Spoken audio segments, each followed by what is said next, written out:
You play a football match without fans, you've got nothing. It can be the greatest game in the world. If there are no people there to watch, it becomes nothing. And to Johnston. Johnson. And a goal by Johnston. Larson. Oh, he's in. Henrik Larsson! That is sensational! Nakamura, he has done it! Isn't that just typical? The game is over. The Rebels have won. A star is born at Celtic! Champions. That's who we are.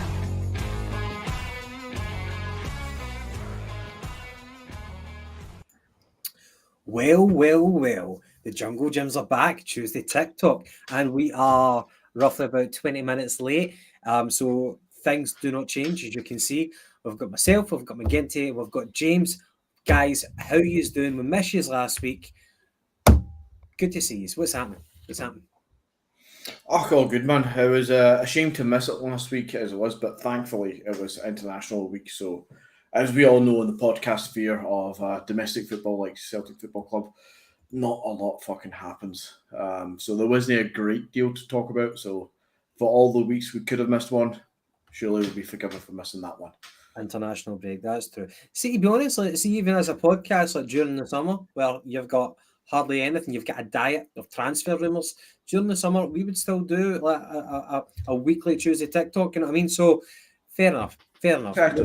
Put it this way. See if Super Scoreboard can turn around in the summer months and cut it down to, I think they actually go on holiday for about 2 weeks and cut it down to a 1 hour show instead of 2 hours. If they can get away with that, we can get away with being away for 1 week.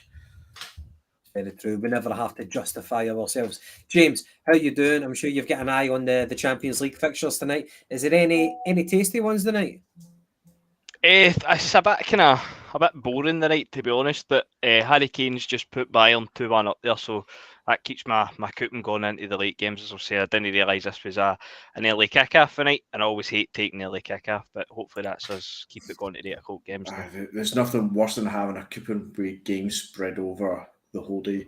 Or that dreaded one where you put 3 games on a Saturday and then realise the 4th game was a Monday night. And your coupon's burst before then. Oh, fuck. Let me ask you this. All right, I'm looking at the fixtures and admittedly Bayern Munich are winning away in Turkey against Galatasaray. All right. Galatasaray. Now, that's one of the most formidable away grounds to visit, and it has been historically for decades. James, Celtic Park used to be a fortress, but we would be, being very economical with the truth if we said that that's always been maintained. The fortress mentality has been kind of lost. We want to bring it back. What do you think the secret is to maintaining it? Because Galatasaray, nobody enjoys playing there. Like people refer to it as, I think the Galatasaray fans say welcome to hell. That's how they brand themselves. But obviously we are paradise, we're the good guys. But how have we lost that fortress in Parkhead for the European nights? I can see McGinty's face, and I think we all know the answer to that. It's investment. It comes for the boardroom. I don't get me wrong, that the atmosphere arguably isn't as good as it once was. It's still really good. It maybe isn't as good as it once was. But I think a lot of that comes down to expectation. I mean, we were on here, it's just creeped past 10 years ago in it for we won, for we beat Ajax. So, I mean, if we were on here, 15 years ago, and it wouldn't matter if we were playing Real Madrid or Barcelona, we would all be sitting here quite confident of getting a result.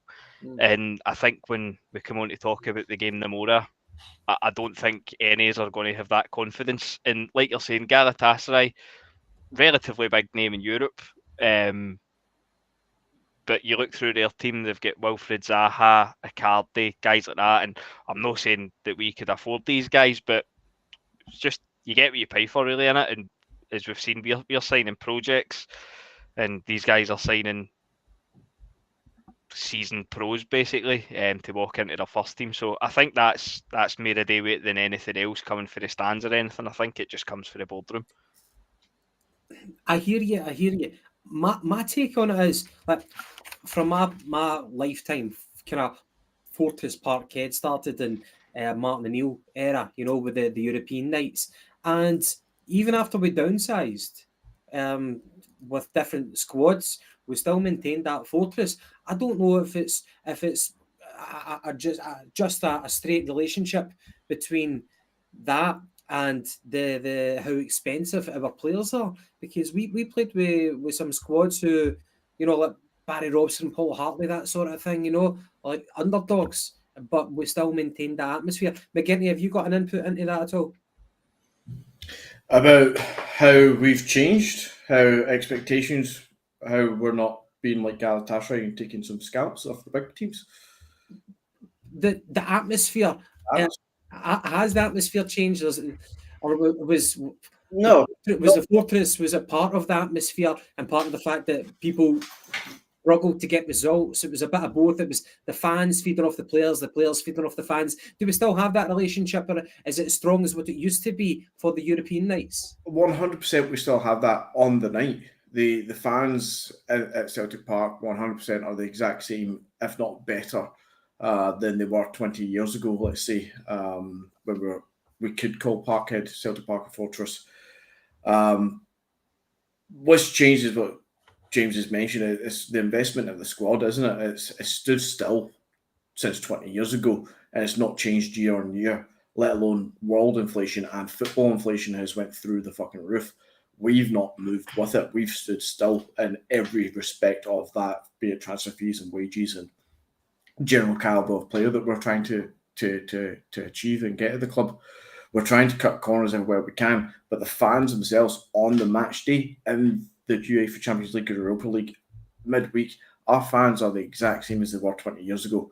Yes, when we come onto the podcast, yes, when we're on the social medias and we're drinking at the pubs and all the rest of it, our atmosphere and our opinions and our attitude might be a bit different. We might be a bit more downtrodden about it. We might be a bit more pissed off and annoyed at the board and the investment and the infrastructure and shit like that. That may be different than 20 years ago. But the actual on the night atmosphere, electric. It backs up the team, and you can see the team and the players get a lift from that, even in the games.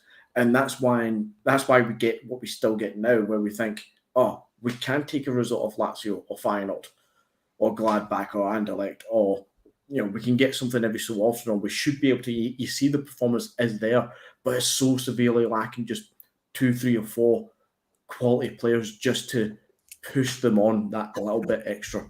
I think for you, all roads lead to Peter Lawwell. But fucking does on that fucking driveway. I agree with what Red says. The atmosphere was way better in the Martin O'Neill days. Now, like, I didn't mean to mention the Green Brigade so early in this episode, but we've got like it's almost the designated choir now. Whereas back then, 20 odd years ago, it was like a collective. Everybody was screaming, roaring, shouting, in frustration and in joy, dancing. It was a collective. It was in unison. Whereas now, I've got to say, I was at the Champions League games last season, and I've been to the Lazio game so far this season. I do think that those kind of those behaviours have almost been delegated to the North Curve and to the boys as well. I think there's a bit of that as well. But I guess people have got their own opinions on it. But it would be good to see the Fortress mentality come back, and whether that is a bit of both. The onus is on the fans to deliver, and the onus is on the players to deliver as well. So maybe it's more than one factor. By the way, to the viewers, hope you're all doing well. Thank you very, very much for tuning in. We apologise that we're late as usual, so I'm sure that you get used to that. But we do always strive to try and be in time. It just never really happens. So for tonight on the agenda, I know that all Celtic podcasts have been talking about the Celtic game against Hearts at the weekend, where we got the 4-1 victory. It's always brilliant to beat them on their own turf. Even more so whenever they try to sell out their stadium, but it doesn't quite work out. And I think for the last 20 minutes, there's probably more Celtic fans in the stadium than Hearts fans. We've got Atletico tomorrow night. Quite a daunting task. We've got them at home. and years gone by, we would have fancied their chances perhaps more. But there's always hope. Always hope. That's the last thing to leave you as a football fan. A couple of other kind of points to bring up about the Celtic squad, the players, how we're doing. And another thing that I thought we could bring in tonight, a kind of curveball, was if we look at the Celtic squads since Martin O'Neill's time, who is the strongest to that throne? What is the strongest Celtic squad that we have produced out of all the seasons following Martin O'Neill? So we can talk about that later. But why don't we get to the Celtic and Hearts game? So 4-1 to the weekend. James, the goals have been spread around. I think that's one of the things that Brendan Rodgers has wanted to do. So we've got Matt O'Reilly scoring, Maida, Kyogo and Iwata as well, getting his first goal for Celtic. What was your overall impressions of the game? Piss easy, honestly, piss easy. I think we all can expect Tynecastle will be a tough place to go, but I mean, it isn't really these days, is it? I mean, Hearts look terrible. They just don't look as if they've got a clue. Obviously, they've got Naismith in charge. I'd be surprised if he's there much longer. I know he kind of shat the bed the week prior in the derby as well against Hibs. They were 2-0 up through 2 each, but they don't really look as if they've got a clue. But looking at it from our side, obviously that makes it easier for us. But I still thought we played some excellent stuff. Getting out and scoring after 3 or 4 minutes just shuts up any atmosphere that we're going to try and build. An absolutely brilliant goal of the season contender, or so far at least anyway. I thought it was an absolute peach. But no, I thought it was really easy. I feel as if I'm saying it every week now. I feel as if that was our most complete performance of the season, which is probably a good sign. And I'm sure it's no coincidence that it's when we're starting to get bodies back and up to fitness as well. So no, I was delighted with it, and it looks as if it's very much going to be onwards and upwards now. McGinty, fair point. Best performance of the season. I think Hearts don't provide the same challenge as they once did, but as a collective performance, we've slowly but surely been building up and getting better and better. The only way that gets much better is pretty much as Roger said that in his post-match, if we didn't concede, and if we just had a bit more attacking prowess, just a bit more fluidity up front, just to kind of batter them a bit more. But you can see where that's a great thing. Yes, best performance probably so far this season, but you can see that week on week it's improving all the time, and there's still more to come, which is great to know and see, especially off the back of having Ange for a couple of years and knowing that the team can be a lot more lethal or a lot more dynamic and a lot more kind of pacier and hungrier. That is still surely in there. And you can see it with Rodgers kind of slowly but surely getting it back out of them. So it's really comforting to see a 4-1 victory. It's really great to see it at such a perceived hard place. And on the back of a couple of good results against them and all the rest of it, then domestically we look absolutely fine. You chipped me 2 weeks ago for saying, pretending that the league's done and all the rest of it. And of course it's far too early. To be brutally honest and serious, it's far too early. But I'm still going to start mentioning it every so often, just kind of drop it in there, see what happens. But I think it's 100% it's ours to lose. Even with 3 games against them, sure there's 9 points to play for and all the rest of it. I just don't see it. I don't see them winning 2 of those games, let alone 3. Well, some people might consider it premature to ask that question, but we do like a wee bit of mischief, Some people get wound up about that, then we're still going to ask the question. By the way, Naismith, he's turning out to be a cracking manager. I'm really, really enjoying what I'm seeing from him so far.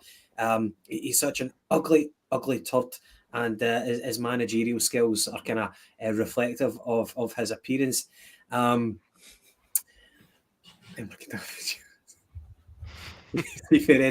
more Gaddafi jokes? O'Reilly, the first goal. I'm not going to break down every single segment of the game, but that O'Reilly goal, I think he's got 6 goals in the league so far out of 9 games. The the technique to take that over your shoulder, the confidence that at first time and how cleanly it went past the keeper. A beautiful goal and a really, really cute pick out from Palma as well. I think you see that good players like playing with good players. Palma's looks to be one of them. O'Reilly is definitely showing that he's only 22 years old, but he's playing like a senior pro. James, we've already kind of waxed lyrical about O'Reilly. I guess it's just going to increase because if he keeps putting in performances like that, it's unignorable. He deserves all the plaudits that he's getting. And also, the good thing is he looks to have like a good head on his shoulders. Obviously, a good-looking face as well. But he looks like he's got the mentality that that's not going to sidetrack him. He's not going to.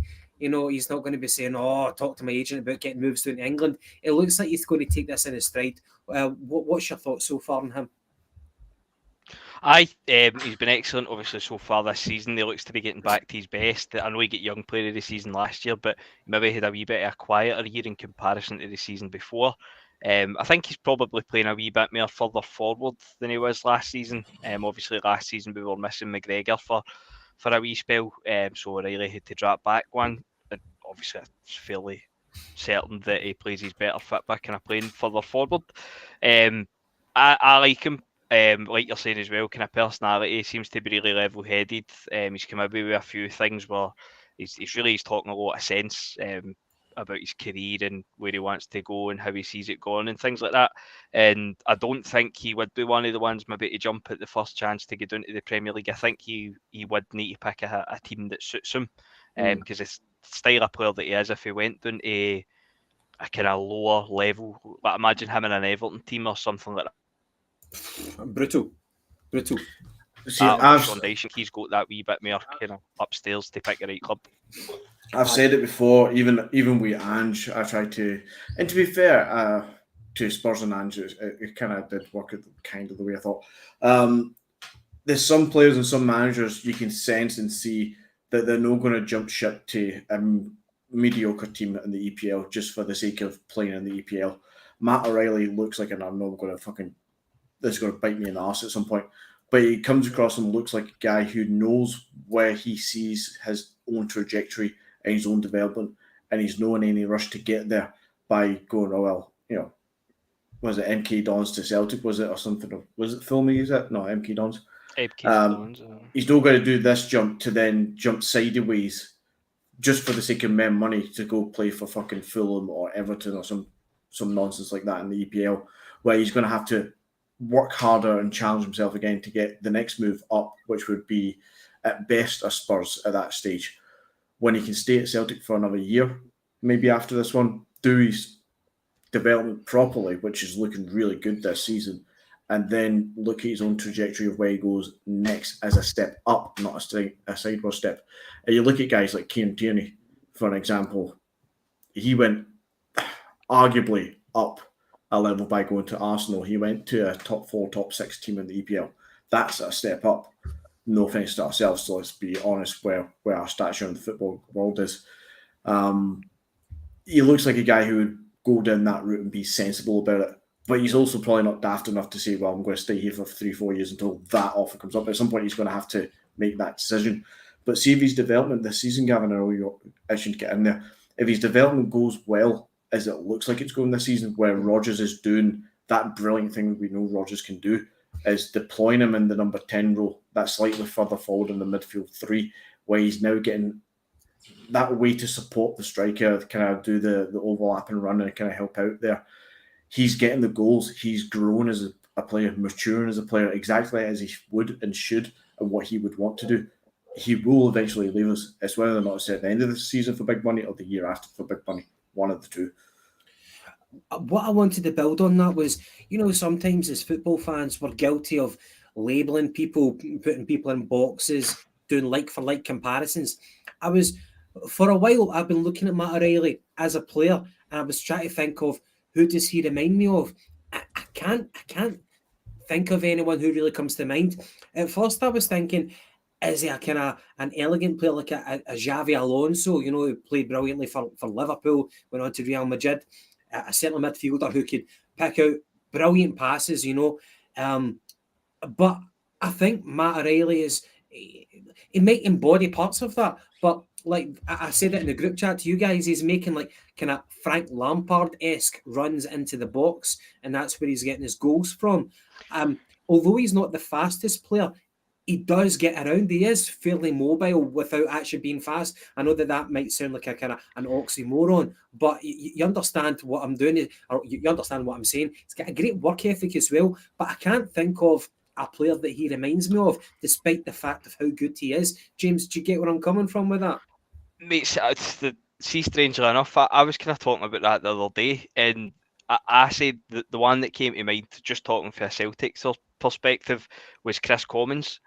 I think they're very similar in that, obviously, loads of goals, loads of assists, maybe not the quickest. O'Reilly's probably got a wee bit more mobility than Commons did, but I think when they're playing in that role, I think that's a kind of fairly decent comparison, like thinking back just solely Celtic players. As I say, O'Reilly's obviously got a lot more mobility, albeit he lacks probably a bit of pace. I know it kind of went belly up with Chris Commons when he went to Sky and things like that, but Chris Commons was excellent for Celtic, obviously barring one season. But like, off the top of my head, that's who he reminds me of a wee bit. An input for Hugh Jameson reminds me of Billy Stark during the centenary season. Understand that he was great for his late runs into the box. McGinty, the change of manager between Postecoglou and Rodgers. Rodgers obviously is very much a manager who's worth his salt, and he sees potential in these players. He's bringing out new kind of facets of his game, and O'Reilly is reciprocating to that. How far can O'Reilly go? We're not selling him tomorrow. I'm not asking you how much he's worth, but how far can he go? I think he can go. How do you make this comment without saying he can go to a fucking Real Madrid or Barcelona? I don't think he's Real Madrid quality. He's not going to show up and be the next Luka Modric or anything like that. But I reckon he could be at a club who can seriously challenge for the Europa League, a club that could push deep into the UEFA Champions League. So, spitballing some club names, a Sevilla in the primes, you love a Leon, a Dortmund. You love Sevilla and Benfica. If we get £1 for every time you make. But that kind of level of a club, I think he would excel at that kind of club. Which one does he fit stylistic wise? Fuck knows. But I think he's a player who's continually improving, and he would eventually get to that kind of level where he could achieve some European success and recognition above our level. And I say that begrudgingly because our level should be up there as well. But as what it is, yeah, he can go further than here. He can go Kinertini, Moussa Dembele kind of level if he wants to.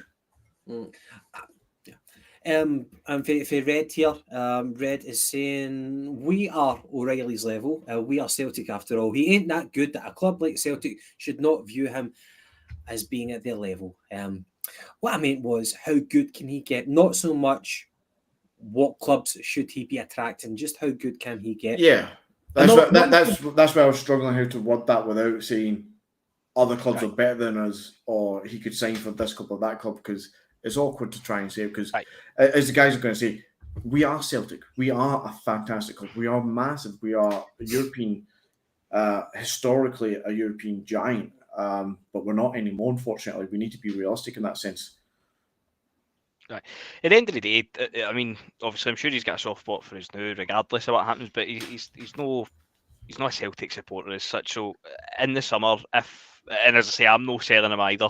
Sign him up for as long as we can. But in the summer, see if an Everton or a Crystal Palace or a Sheffield United, somebody like that, come in for him, that wouldn't bother me, because I don't think he'd go. I don't think he's good enough for an Arsenal or a Man City or anything like that, kind of top level, top 4, top 5 level.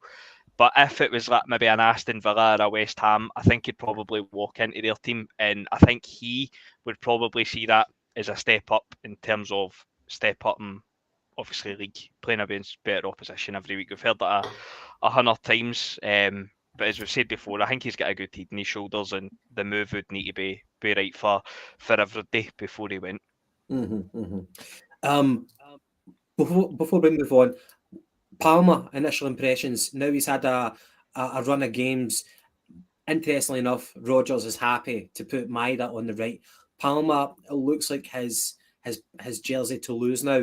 Certainly Yang isn't really kind of threatening, I would say. Palma, somebody said it earlier on, he's got poise. He looks as if he knows exactly what he's good at doing, and that's vision and being able to strike a ball. He knows where he can put it. I'm looking forward to seeing what he can do with the free kicks, because I saw that in his YouTube clips he was doing that for his old club in Greece. McGinty, what's your thoughts on Palma? I like him. I'm going to stick with the pretty much obvious and widely accepted view that pace is not his forte. But see, everything else that he does, as you said there, Gav, he knows what he's good at, and he's good at what he's doing. He's getting goal contributions now as well, which is something I said a few weeks ago about the likes of O and Yang, that for all the good work that Yang can do with tracking back and helping defensively, being quite strong, being very speedy, he needs to bring goal contributions, else he's going to find himself on the sidelines getting bit part minutes.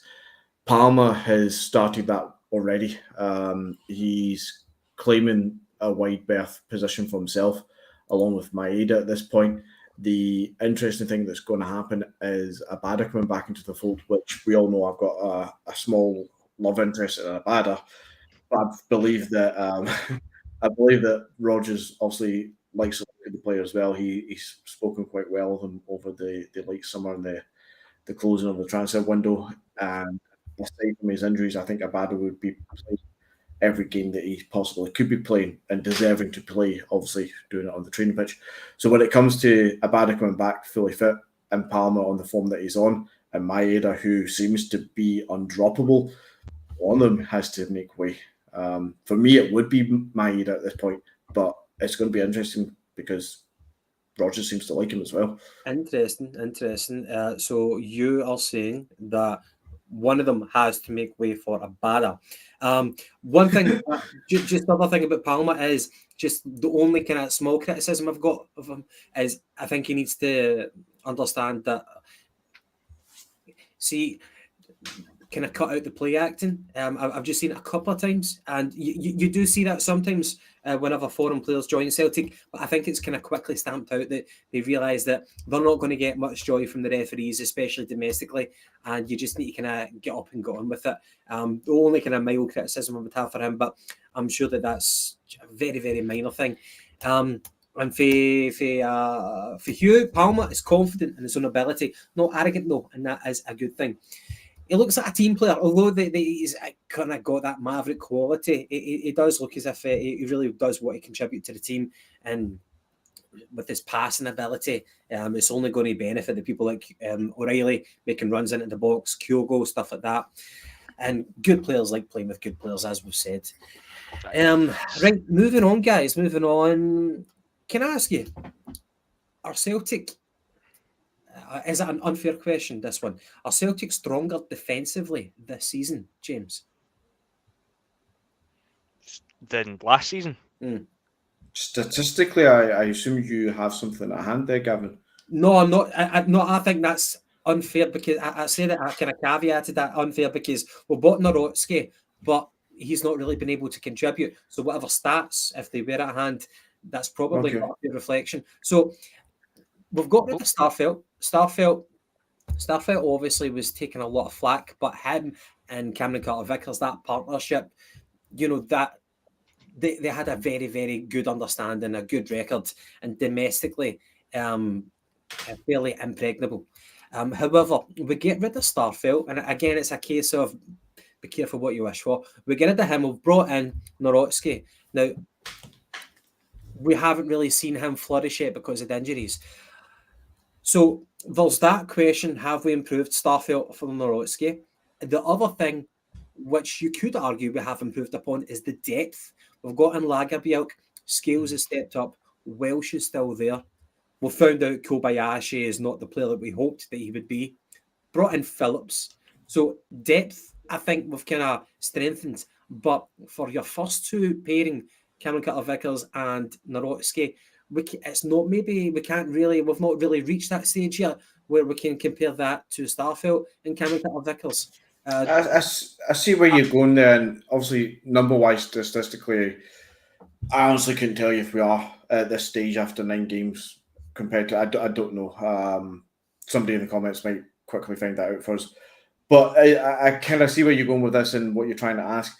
I think no, we're not. Depth-wise, we have more depth that we would want to rely on. But I don't think we know what that partnership is going to be like to say that it's better than what Carter Vickers and Starfelt was at their peak over those 2 years. The Rocky, sure, we all got high hopes. Lagerbielke looks like he's fallen out of the way here now. Phillips, don't want to see much of him. No offense to the guy if he's not going to be here beyond January, because the one man that's on everybody's lips and everybody's mind right now is Liam Scales, who's been absolutely fantastic since he's came in. Albeit actually fantastic with Lagerbielke next to him at times as well. But I don't think Scales or Nawrocki straight out the back are better than Starfelt. But both of them can prove otherwise. So let's see. Definitely the depth is better.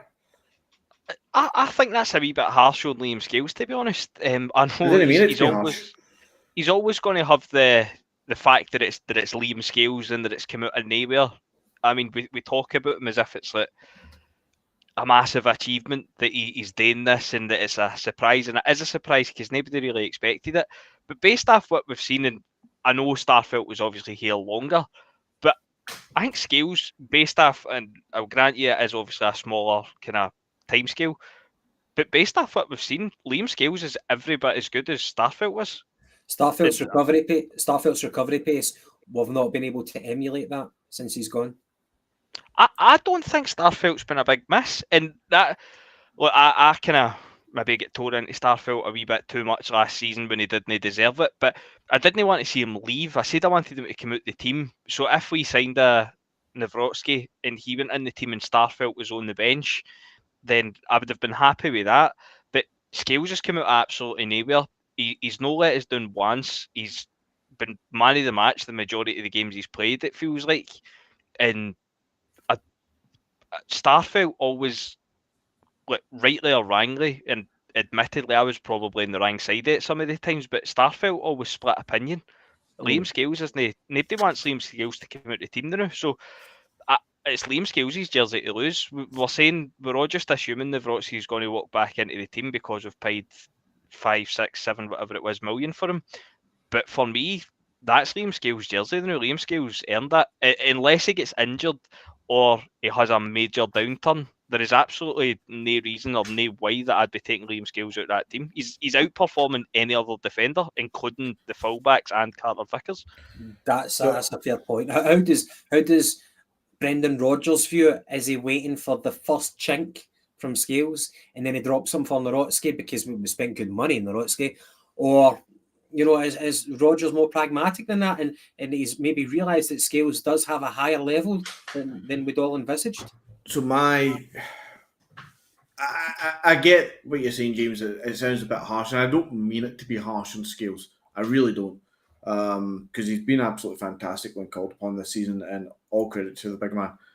I just have a feeling of a Tony Ralston moment where it came out of nowhere. It feels like he's having one of these seasons where this is his not so much purple season, but he's shown what he can hit when he's really pushing 110% into it, sort of thing.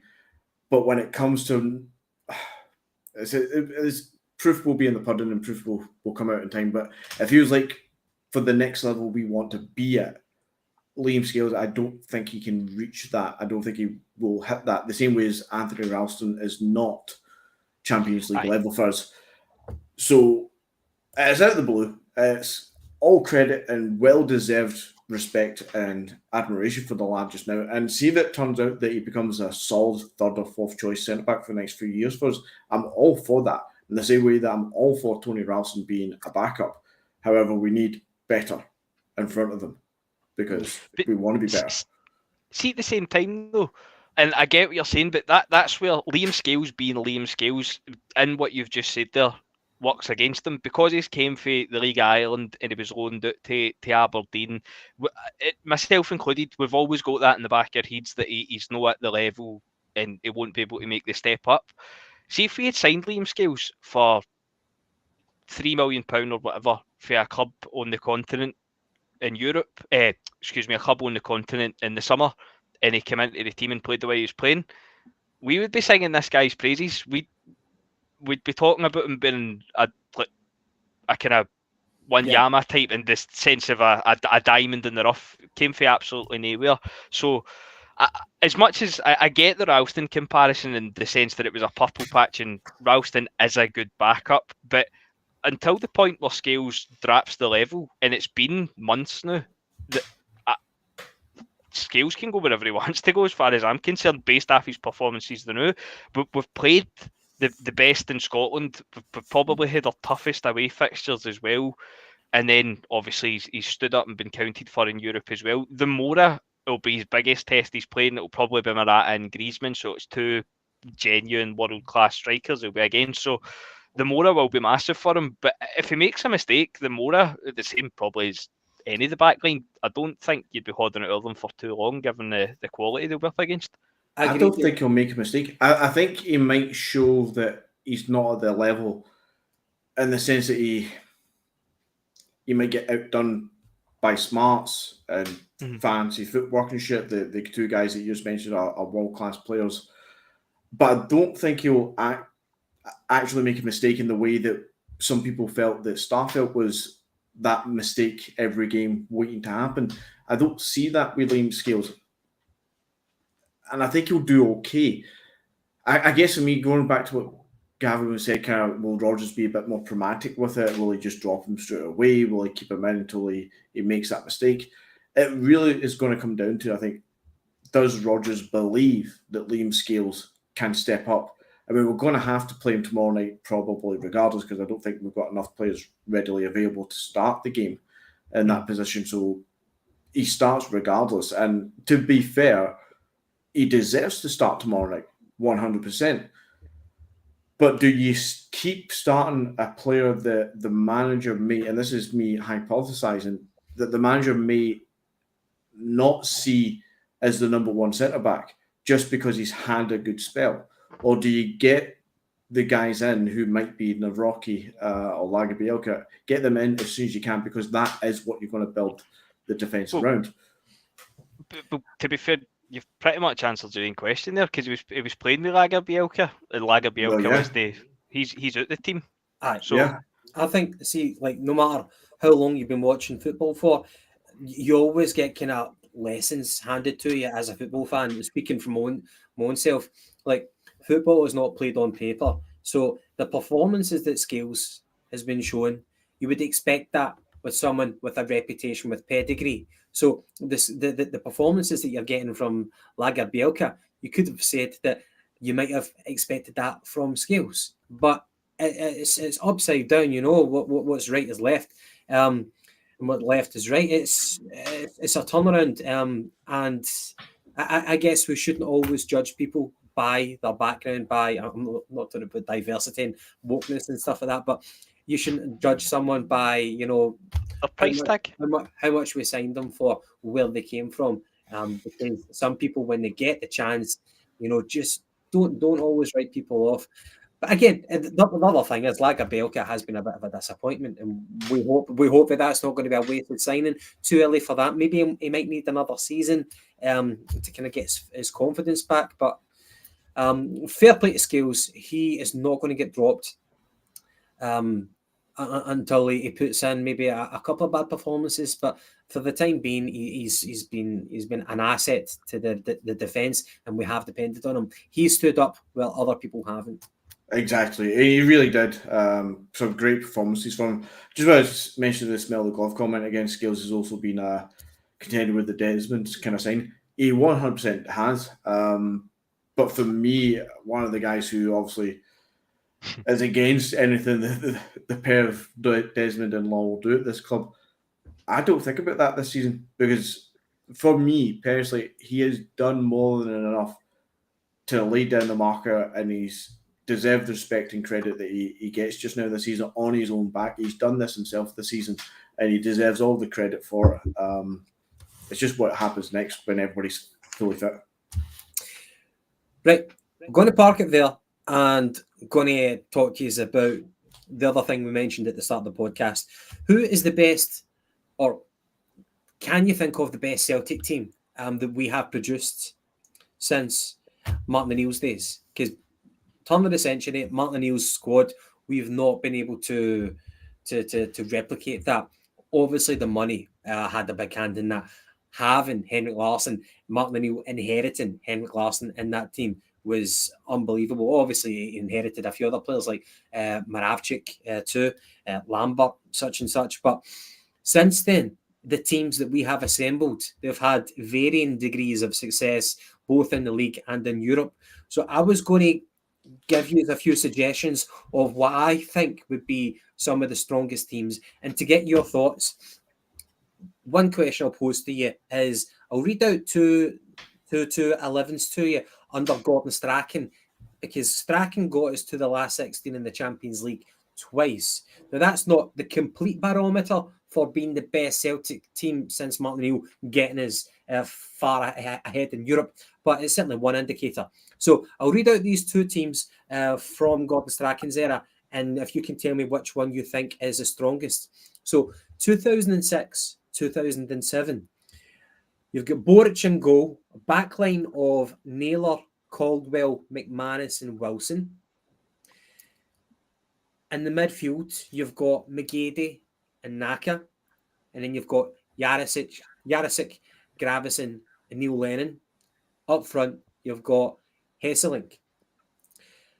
So that was 06-07. However, the following year, we had near enough the same back five: Boric, Naylor, Caldwell, McManus. But at right back, Hinkle comes in for Wilson.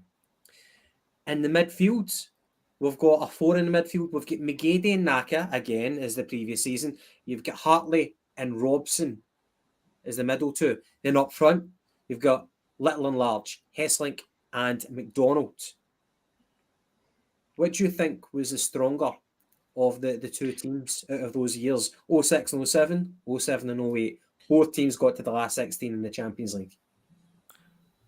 I'd probably say the second one, because I think Barry Robson and Paul Robson, fucking hell, Paul Hartley and Barry Robson. I thought they were so underrated and underappreciated for Celtic. They weren't glamorous, but then when you've got like Nakamura and McGeady playing beside you, just win the ball back and get it to them is basically all you really need to do. So I would go the second one. Mm-hmm. I would have to agree. Hinkle is a massive improvement on Mark Wilson at the time. The midfield two doesn't look as glamorous as a midfield three with Jarisic and Gravison in the middle, but it's made up by the flair of McGeady and Naka and the fact that you're playing two up front. Hesselink on his own, I liked him as a big striker, but on his own, not the greatest. But with the partnership of Scott McDonald, who done brilliant for us, I think that is a much more balanced team and a much better team overall. Mm-hmm. I would also agree with the defence. The only change was Hinkle coming in for Mark Wilson. I think, certainly more glamorous. Hinkle came from Sevilla, 4 billion, wasn't it? I think overall, at Mark Wilson, he was a worker, he was a trier. No bad at penalties as well. He used to take all the penalties for Dundee United. But I think Hinkle overall was a more talented fullback, probably offered you a bit more. In the midfield, like having that fulcrum of Jiri Jarisic, Gravison and Neil Lennon, I think Neil Lennon probably would be the more disciplined, the more consistent performer. Gravison, very, very inconsistent. And Jarisic on paper, John Terry at Chelsea spoke very, very highly of Jiri Jarisic. And at times he flattered to deceive, much like maybe Massimo Donati as well, kind of flattered to deceive. Hey, leave Donati out of this. All right, okay. Donati was a quality player. Mm-hmm, mm-hmm. Having a Celtic tattoo on your arm doesn't make you a better player, Mr. McGinty. And of course, Scott McDonald and Hesselink, that partnership, it makes you think of beating the Rotten Mob 2-1 at Parkhead. A pivotal game. And of course, McDonald, he managed to score against AC Milan in the Champions League. So, and for Red, plus he was a Jerry. He'd slip your wife with schnitzel when you weren't looking. Indeed. I was just having a look there while you were talking about Yarishik. It's Yarishik, it says, according to Wikipedia anyway, played 33 games for us. See, I generally have one recollection of Yuri Yarishik playing for Celtic, and it was a goal against Shakhtar Donetsk. See, apart from that, I cannot remember Yuri Yarishik kicking a ball for us. One for Hugh Jameson. Strachan's pragmatism was underappreciated, but he had to downsize the wage bill, and his recruitment of Hartley and Robson were inspired. I don't disagree with a word that you say there. Like, he had that mandate, downsize the wage bill, and it was, very, very high, and a lot of unpopular decisions. Players who had given so much to Celtic, but they left, and it was almost kind of like through the back, like from out the back door with no kind of fanfare.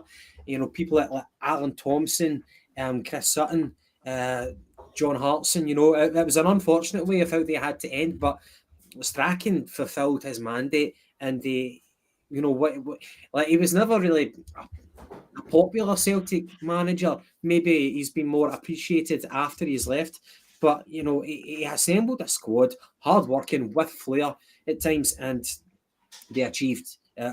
Strachan, I think we think more fondly of him after he's left. So, James, moving on.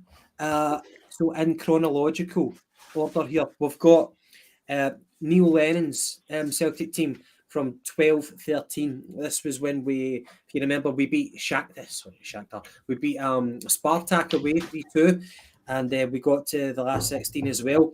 So there's a few names that I've left out, a few names that I've kind of kept in, because obviously you've got substitutes, but I've tried to kind of put in the strongest 11 roughly of that 12-13 era under Neil Lennon. So at the back, you've got, we're going from Artur Boric. Now we've got Fraser Forster, another fan favourite. So you've got Emilio Izaguirre, Kelvin Wilson. You could put Wanyama as a centre-back, or you could put Mulgrew there. And you've got Lustig at right back. In the midfield, you've got Scott Brown, you've got Chris Commons, you've got Joe Ledley. And again, you could have Wanyama in your midfield and Mulgrew at the back, or Mulgrew in the midfield and Wanyama at the back. And up front, you've got Hooper and Samaras. A strong team. Any team that's got Wanyama in it's going to be a winner for me. When you look through that, I mean, middle to front, it's maybe no filled with massive names that you would have in your kind of Celtic starting 11 of the last 15 years even, but I mean, Charlie Mulgrew was solid, obviously won Player of the Year. Izaguirre, the first time run, obviously Player of the Year as well, was excellent. Kelvin Wilson had a slow start, but then was really, really good when he got gone. Obviously Joe Ledley was excellent, Commons was excellent. For me, that's a really, really good team. And obviously Wanyama is one of my favourite kind of Celtic players in the last kind of recent history. I think I would personally rate Wanyama higher than Van Dijk in terms of both their times at Celtic. So any team with Wanyama in it's a winner for me. Who do you think was better on the ball, Wanyama or Van Dijk, if you're saying that you preferred Wanyama? Probably Van Dijk is in carrying it out. I know obviously they played different roles. Wanyama as a midfielder, I just thought was phenomenal. Just any time Mendy was breaking on us and Wanyama was there, you just knew they weren't getting past. Obviously scoring goals as well. I remember he scored an absolute rocket against Hearts at Parkhead, goal against Barcelona as well. So on the ball, probably Van Dijk was better, but I think overall in their time at Celtic, I think Wanyama was the better player than Van Dijk was. Maybe not the better player, but better performances. Fair dues. McGinty, we know that Neil Lennon gets a lot of flack. However, it's only right, it's only fair to observe that he assembled a very, very good Celtic team. And of course, last 16 in the Champions League. I've left out Efe Ambrose, okay? But, Forster, Izaguirre, Wilson, Mulgrew, Lustig, Commons, Wanyama, Brown, Ledley, Hooper and Samaras.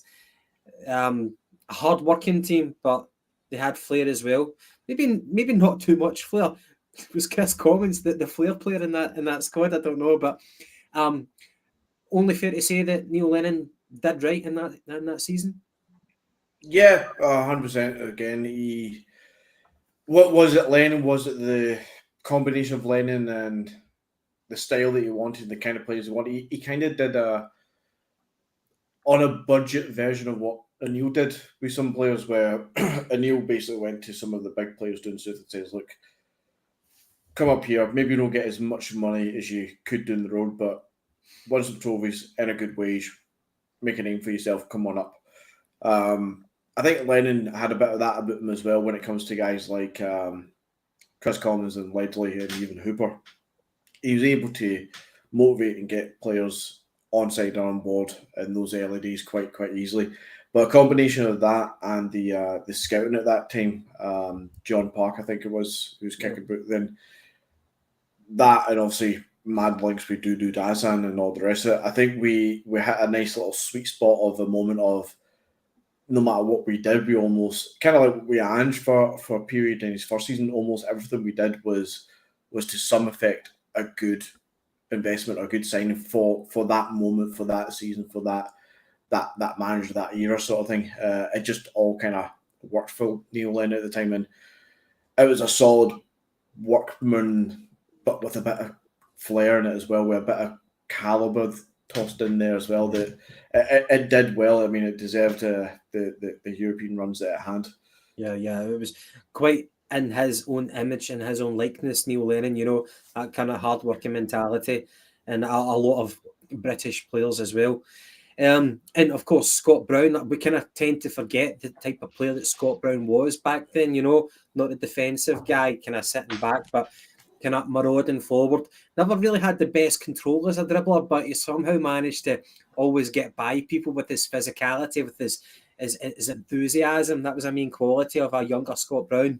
Now, moving on to roughly 2017, 2018, definitely a familiar team. So you've got Craig Gordon at the back, Kieran Tierney, Boyata, Sviatchenko, and Lustig again is still there.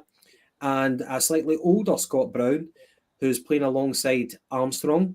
We've got Rogic as a kind of flair player alongside Scott Sinclair, Roberts, and up front, Dembele. Strong team.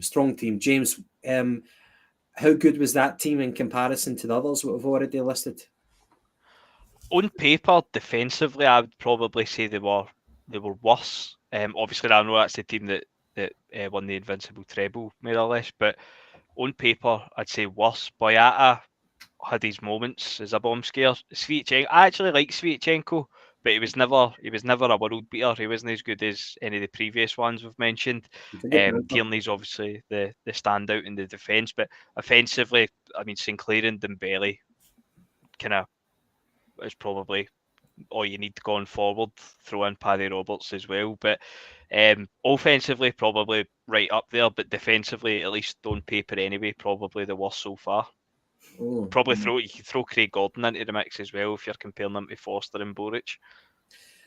Do you think that team is the most fondly remembered, even though they never emulated the European success of their predecessors? Well, see, I was actually just sitting thinking that there. I'm probably going to talk about Ange as well, but like, if you were to ask me who my favourite manager was, that list in order, it would probably be Ange first, then Rodgers, then Lennon, then Stratton. But see, if you were to ask me who I wanted to manage the team the more against Atletico Madrid, it would probably be Lennon or Stratton. So it's a kind of an interesting one. Do you need to sacrifice kind of attacking football? Lennon was still quite an attacking team, not so much Stratton, but do you need to kind of sacrifice that for a more solid team, which is something that we all talk about in Europe? It's interesting. Principles or pragmatism, one of the two. You can't have both. And I guess the other team that we would have to mention was Ange's team. Joe Hart in goals, Taylor, Starfelt, Cameron Carter-Vickers. I've went for AJ over Juranovic. I think he just gets the nod because of his physicality. Rio Hatate, Kalmak, O'Reilly, Jota, Kyogo, and Maida. McGinty. People say that we're not as strong as we were last season. last season. Again, Europe, a lot of hard luck stories. That team never really managed to make any headway as we would have hoped, but still brilliant domestically. Oh, definitely. I'm sorry, I need to bring it back one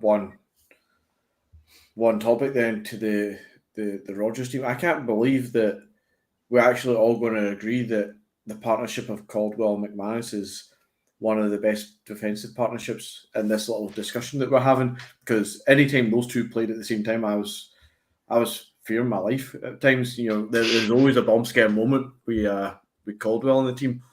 But when you think about it, is one of the most soundest defensive out of the teams that we're using out just now. I think it's a great team last year. It's just really disappointing, Gavin, that we didn't see what Ange could do with a bit of investment and a bit of a kick off the third season and to take that forward. But yeah. What team would I pick, though? Probably Brendan Rodgers' team, Invincible. I think that's going to be your next question now. Yeah, I guess we do need to kind of summarise it to conclude as to who would be the best team. We can't pick and choose. I'll take the defence from that team and attack from that team. That's not what it's about. Who assembled the best 11? So you're going for Rodgers. Rodgers, obviously, they managed that to go unbeaten against Man City. Quite sad to say we never actually got to beat them, but they're still a good team. So 3 each at 1 point and 1 each in the other tie in the Champions League. So you're going for the 17-18 is the strongest.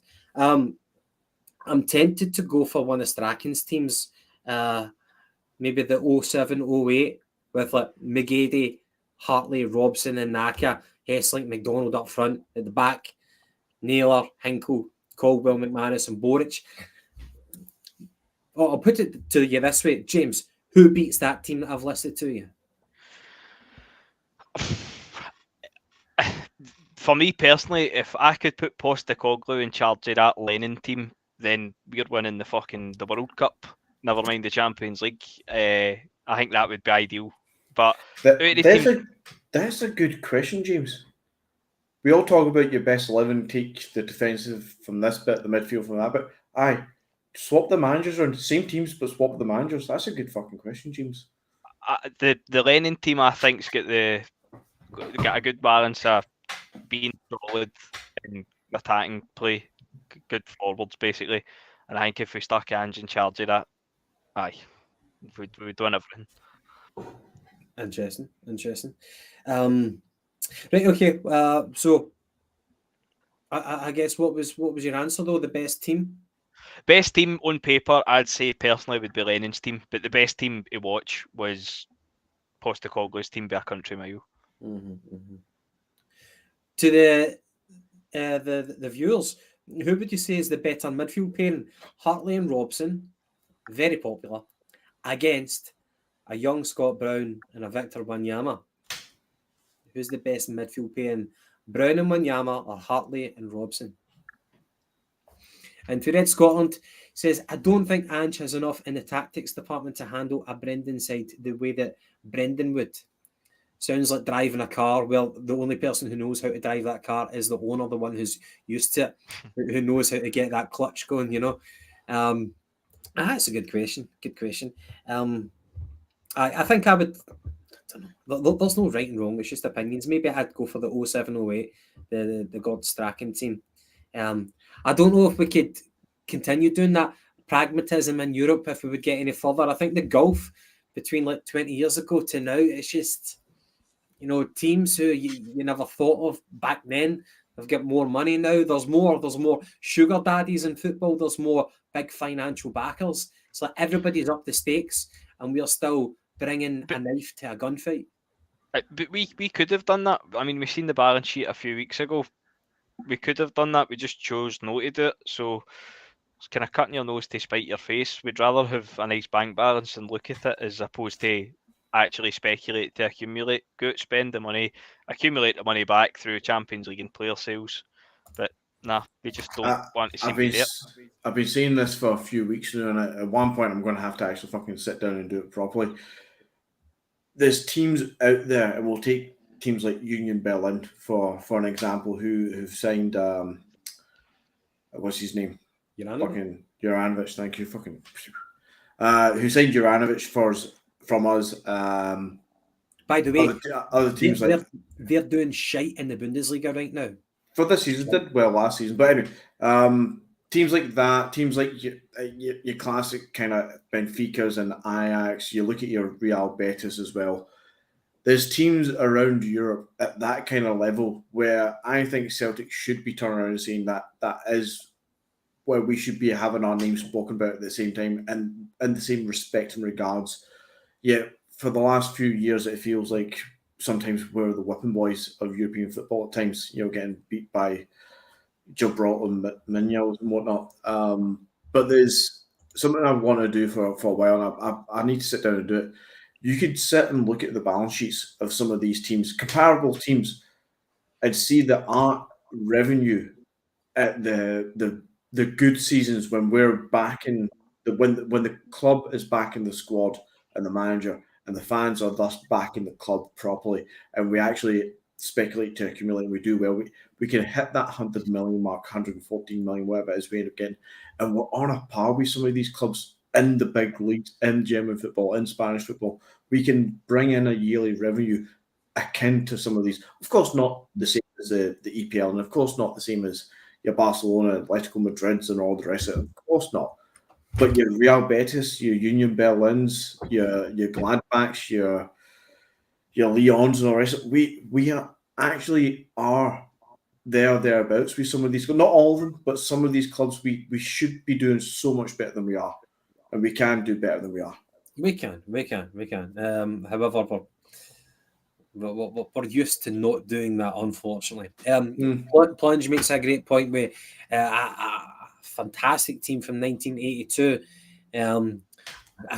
Boner, McGrain, Reid, Aitken, McAdam, McLeod, Proven, McStay, McGarvey, Burns, Nicholas, and McCluskey as a sub.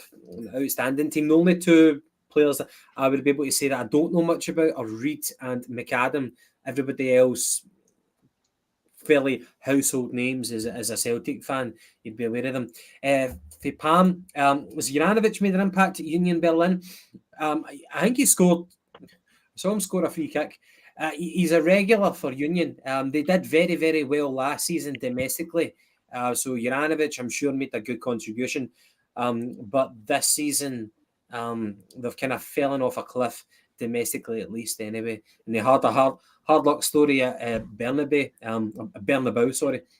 They were going into stoppage time against Real Madrid away, and in like the last kick of the game, Jude Bellingham scored.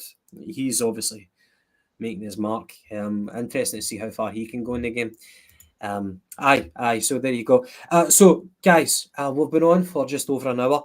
Could I ask you a couple of kind of quick fire questions? Maybe I'll try not to drag out for too long. Is Iwata earning the manager's trust? We've got a bloated squad. But he's one of the ones that he's willing to depend on to bring him off the bench and not make too many bad mistakes like some people are capable of. We know the trio. We know the three-man midfield is McGregor, Hatate, and O'Reilly. Iwata, for me personally, of all the players that we've got, he's the first one for the midfield to come off the bench. And he's getting to the point now that he deserves probably to start a game or two. Does he deserve to start tomorrow night? Absolutely fucking not a chance. You go with your strongest 11 every fucking time in these games. But he deserves a bit more time. He deserves to get a start. He's similar to some of the players that we've got, but he's also a little bit different, a little bit more dynamic in the kind of dogged defensive duties that he can bring. I think there's a player there to be working on. You look at other midfielders that we've got just now, likes of Bernardo and Holm and stuff. Iwata, for me, deserves a bit more of an opportunity, a chance, and I think he will get that under Rodgers as the season goes on now.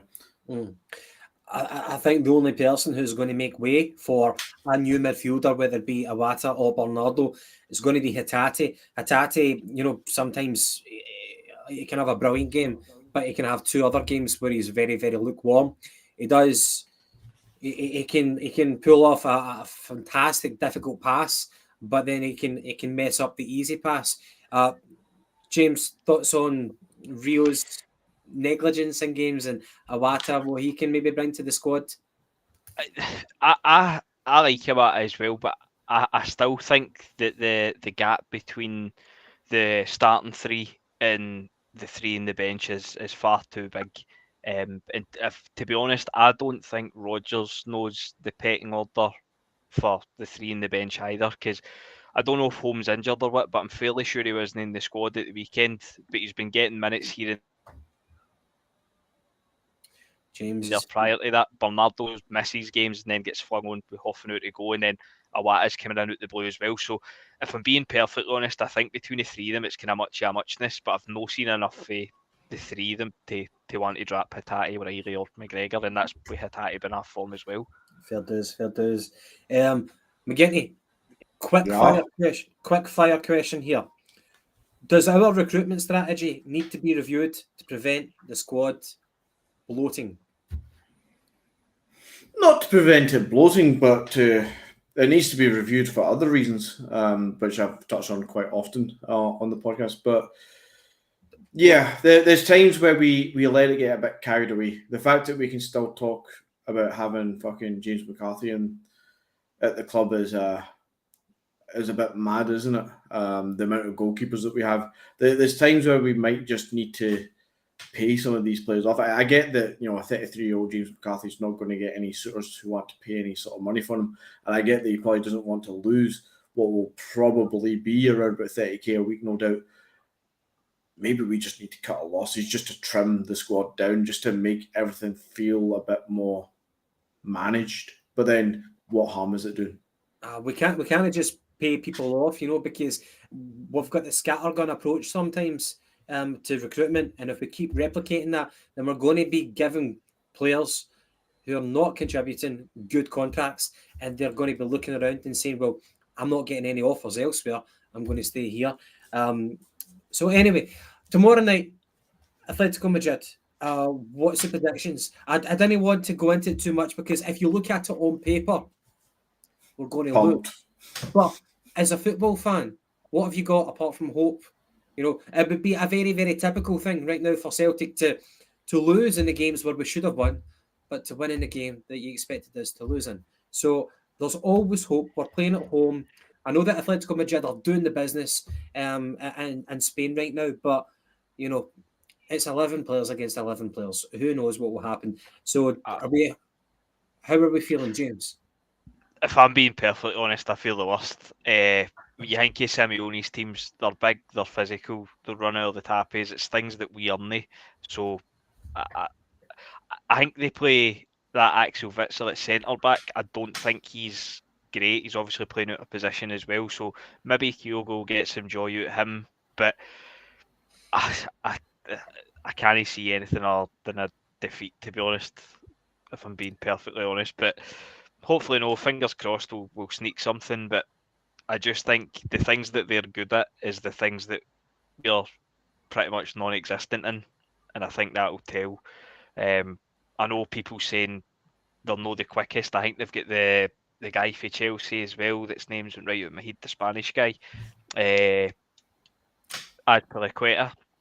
So they aren't maybe the quickest at the back, but it depends how they play. If they let us have the ball, we might get some joy, but I feel the worst if I'm being perfectly truthful. And Griezmann. What can you say about Griezmann, Right, well, so for Red Scotland, he's saying one each draw would be heroic. For Hugh, he's saying it's important not to get sucked into their noose and shenanigans. Of course. But for Hugh, he fancies a win. And for Smell the Glove, heart says one each. The head says a 3-0 defeat. We'll find out. Guys, we've been on for an hour and 9 minutes now. So I guess we'll wrap up.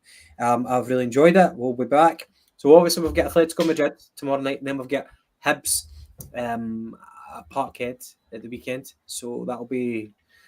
busy. The games are coming thick and fast. Don't do that, man. That perturbs me. And for Joseph Agnew, I hope you're doing well.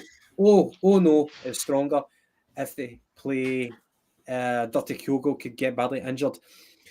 By the way, that's what I was going to say. The other question I was going to say, what does Rodgers do if Kyogo gets injured? Panic. Panic. Who got rid of Gavin? Gavin, what'd you do to yourself? I didn't touch anything, man. I just think that, see, if Kyogo gets injured, like, would you rather O or would you rather Maida? I would play Maida up front. That's what he does for his country. O, he's still so raw at 22. But in saying that, Giacomakis at 22, that's when he made this first breakthrough season at some provincial club. And then he got his move to AEK Athens, roughly that age. So it's probably a fair comparison to what Giacomakis was like at that young age to what O is like right now. But I would play I would play Maida if Kyogo did ever get injured, God forbid. But then, of course, that creates a void in one of the wings. James, where do you fit into that? I'm with Smell the Glove, and then I would add on to that, come on here on Tuesday and moan like fuck about the board. But I concur. Gun in my head, I'd probably go with O, just for a wee bit more kind of physicality. I don't think Maida's a great striker in Scotland. Yeah, as long as he's not crossing the ball, as long as Maida's not crossing the ball, I'm happy with that. Fuck it. Matt O'Reilly up front and play Awata in the midfield. Why not? No, I'm kidding. Don't do that. A false number 9? Nah, Maida, I think, would go. Logic in head says Maida would go up front. You would play then Palma and currently Yang, but Abada to come in. Right, okay. Well, we will wrap it up now. Guys, thank you very, very much. If you've not done so already, please hit the like button. And we never ever say this anymore. We kind of forget about this, but if you've not subscribed, then please do. Please do. It's good fun. Right, okay, we'll wrap up. We'll be back next Tuesday. But enjoy the game tomorrow night. Okay, I hope you're not watching it from behind the couch, but have a good one. Can I say one thing before we run off? And this is going to be very impromptu, and I've not discussed it with the guys yet. But knowing that it's just the three of us now, knowing that obviously we do the best that we can. If there's anybody in the viewers who wants to give it a wee shot, even as a one-off, even just coming on for a wee 20 minutes, something, ping us a message. You know where to get us. Email address and shit like that's in YouTube. If anybody wants to take a wee shot coming on the Jungle Gyms podcast, you're more than welcome. There we go. Aye. Don't be afraid. If we can do it, anybody can do it. So, on that note, thank you very much, Red. All the best. Hail, hail, lads. Hail, hail. Fuck Gaddafi. Bye-bye.